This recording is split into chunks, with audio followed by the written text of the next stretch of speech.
ભગવાન સાથેનો આપણો સંબંધ કેવો હોવો જોઈએ? માણસ ભગવાન પાસે જાય તો ખરો, મંદિરે દર્શન કરવા જાય તો ખરો, પણ એ ભગવાનને મંદિરે દર્શન કરવા જાય ને એની સાથે એક બહુ મોટું લિસ્ટ આપતો આવે કે ભગવાન મારા ઘરમાં આટલી આટલી વસ્તુ નથી, તમે એને પૂરી કરજો. ભાગવત શું કહે છે?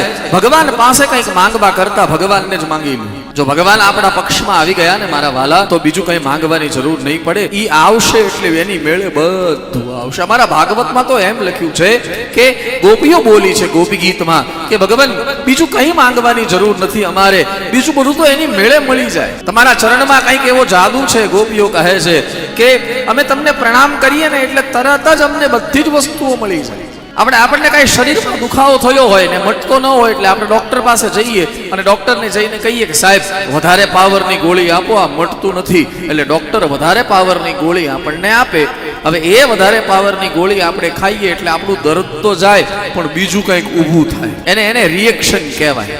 હા, ઈ તો શાંત થઈ જાય. માથું દુખતું તો શાંત થઈ જાય, પણ પેટમાં દુખાવો શરૂ થઈ જાય. લ્યો, કારણ કે વધારે પાવરની ગોળી હોય ને, એ વધારે પાવરની ગોળી કંઈક ને કંઈક ઊભું કરે. એમ ગોપીઓ કહે છે ભગવાન તમારા ચરણમાં પ્રણામ કરવાથી અમને ફાયદો શું થાય?